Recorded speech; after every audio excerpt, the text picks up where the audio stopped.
This afternoon, isolated afternoon showers are moving down into the Pine Belt from the northwest, but not much around Jackson, just mostly sunny and hot. It is 95 degrees right now, but it feels more like it's 101. It's going to be a warm but a quiet evening with fair skies, 80s tonight and then 70s as we get into the overnight hours. Now, we're going to see just more typical summertime afternoon storms for the rest of the week unless a tropical disturbance heads this way, and that is a possibility. We'll talk about it with the 8-day forecast coming up in 11 minutes. WJTV 12 at 4 starts now.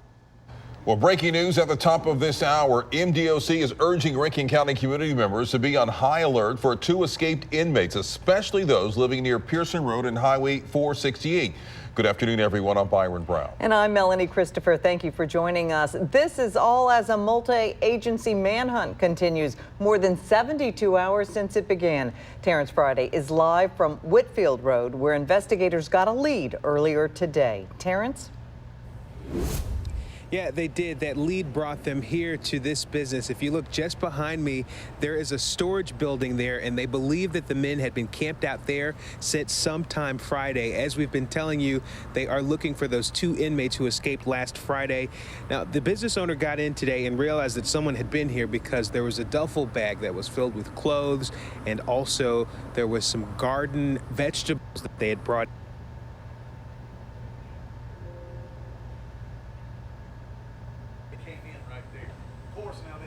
It was 3 duffel bag suitcases with clothes, pillows, snap beans, cucumbers. Obviously, they hit a garden somewhere and was just putting it in, but just trivial little stuff like that. Camouflage, I don't know where they got that, but a big sheet of the little camouflage they must have been using to hide. Again, these men are considered armed and dangerous. Authorities are following leads, but the inmates are still on the run. Also breaking, the state's executive director of the Department of Human Services announces his retirement. John Davis has served in this role since being appointed by the governor in January of 2016. The decision is effective July 31st. Governor Bryant reacted to Davis's decision saying, quote, "I appreciate John Davis's 28 years of service to the Department of Human Services. John has dedicated his life to serving others and has been a tremendous advocate for Mississippi's children and families. We will begin a search for a new executive director immediately," end quote. A new group is examining what growing hemp might mean for Mississippi's economy. Legislators created the Hemp Cultivation Task Force, and the group held its first meeting today at the state capitol. Task force members include lawmakers, employees from universities, the Attorney General's and Secretary of State's offices, the State Health Department, and the Mississippi Bureau of Narcotics. Ag Commissioner Andy Gibson leads the force. So there are many challenges and also opportunities with regard to potential cultivation of hemp in Mississippi. The task force will consider both the challenges and the opportunities.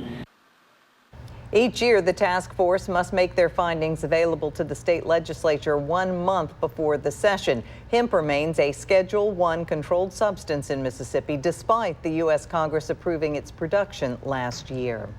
The year is winding down and primary elections are among us. Today is the last day to register to vote in this year's elections. You have until 5 p.m. to register in person at your local circuit clerk's office. And for those who choose the mail-in option, registration documents must be postmarked no later than today. Again, registration ends at 5 p.m., so hurry. You have less than an hour. And remember, WJTV 12 is your local election headquarters. A toddler dies over the weekend. He accidentally drowned. Jefferson Davis County authorities tell us it happened early Saturday afternoon. The drowning occurred in a privately owned swimming pool in a rural area of the county. The child was only 21 months old. Now, a consumer alert to pass along to you this afternoon. Eye drops and ointments are being recalled because they may not be sterile. They are sold exclusively at Walgreens and Walmart. Altair Pharmaceutical issued the recall on Sunday for Walgreens and Equate brand products. It includes treatments for allergy relief. You can find more information about the recall on our website, WJTV.com. There have been more than 4,000 aftershocks near the epicenter of 2 earthquakes in Southern California. The damaging quakes rocked the small desert town of Ridgecrest, 110 miles north of Los Angeles. David Begnaud has the latest. Some families in Ridgecrest, California are sleeping in tents, nervous another powerful earthquake will hit. It's kind of scary because you never know if it could actually happen again. Friday's 7.1 magnitude earthquake near Ridgecrest was the largest earthquake in California in about 2 decades. It followed a 6.4 quake on the 4th of July.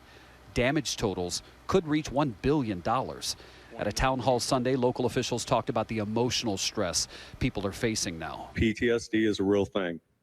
And we're all suffering from it right now. We have teams coming in that will help us with that. You know, local officials are now starting to urge people who have chosen to sleep outside in tents to head back to their homes. The U.S. Geological Survey now says there is only a 1% chance of another 7.0 magnitude quake or higher in the next week. But the aftershocks could last for a year. Some scientists predict an uptick in the number of quakes in the coming years. I would think this is most likely that we're going to be re-entering a period of more like the 70s and 80s, where we had a magnitude 6 somewhere in Southern California every couple of years. California is spending more than $16 million to install thousands of quake detecting sensors.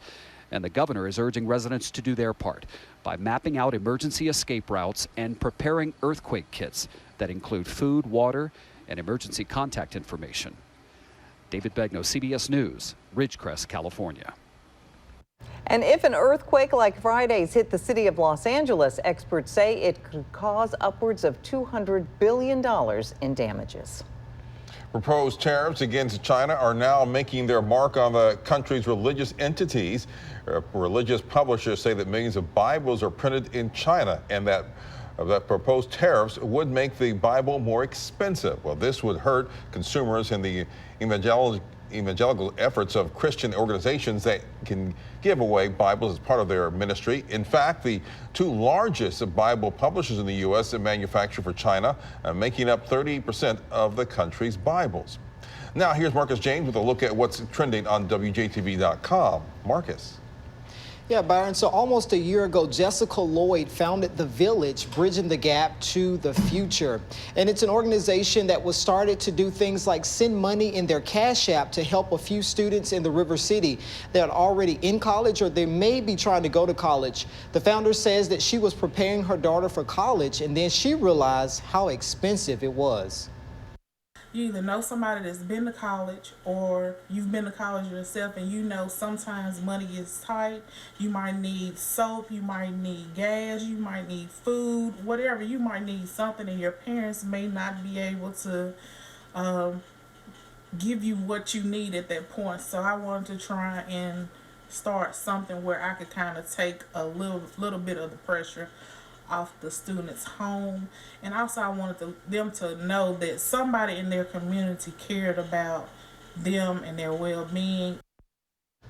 Now, right now she has 18 students and that organization is looking to fill 2 more slots before the school year starts. And as always, we'll have this on our social media platforms as well as our website, WJTV.com. The Salvation Army needs your help getting supplies for its back-to-school bash that'll be held later this month. The agency will be holding 2 school supply drives this week. On Thursday, you'll be able to drop off supplies at the Kroger on I-55, and on Friday, you can donate at the Walmarts, both in Pearl and Madison. Those drives will last from 10 a.m. until 4 p.m. each day. School supplies is being added to the list of items that are sales tax exempt during this year's sales tax holiday. This is all as a result of the passing of Senate Bill 2955 during this year's legislative session. Other tax exempt items include clothing and footwear that individually cost less than $100. This year's sales tax holiday is Friday, July 26th through Saturday, July 27th. Now, here's a look at what we're working on for WJTV 12 at 5. Everyone was aware of the accommodation, and constantly throughout my employment there, I reminded them over and over again that, you know, I need this accommodation, and it was granted up until this point. The former Lumberton police chief is speaking out after filing a lawsuit against the city. the mayor and the Board of Aldermen. He claims the city discriminated against his religious beliefs and tried to retaliate against him. This is the story you'll only see on WJTV 12, and it's coming up next at 5 p.m. More than a decade after reaching a secret plea deal on sex charges involving minors, well-connected billionaire Jeffrey Epstein has been hit with similar charges in a New York federal court today. As Hillary Lane reports from Lower Manhattan, he pled not guilty. Jeffrey Epstein pleaded not guilty to sex trafficking and conspiracy charges in federal court. This morning, prosecutors unsealed a 14-page indictment against him. The underage girls were initially recruited to provide Epstein with massages and often did so nude or partially nude. These massages became increasingly sexual in nature. The indictment says Epstein sexually exploited dozens of minors as young as 14 in his homes in New York and Florida. And from at least 2002 to at least 2005, he recruited dozens of girls to engage in sex acts and gave them hundreds of dollars in cash. Over the weekend, federal agents arrested the 66-year-old hedge fund manager after he returned from Paris and raided his mansion in New York. Epstein has associated with powerful people, including former President Bill Clinton and Donald Trump when he was a private citizen.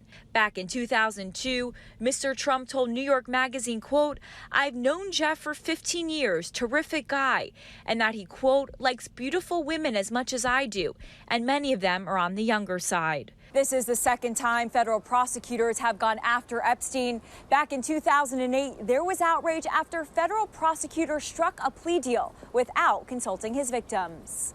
They deserve their day in court, and we are proud to be standing up for them by bringing this indictment. New York prosecutors say Epstein worked and conspired with others, including employees and associates. It's unclear if others will face charges. Hillary Lane, CBS News, New York. Epstein was required to make financial settlements with dozens of his victims in the first set of charges. Now let's talk things over to Ken. All right, headed out for this evening. Of course, it's going to be warm and muggy out there, but actually still in the mid-80s at 9 o'clock under fair skies. And it's going to be a hot, humid week ahead unless a tropical system moves in our direction. We'll track that storm coming up next. You're watching WJTV 12.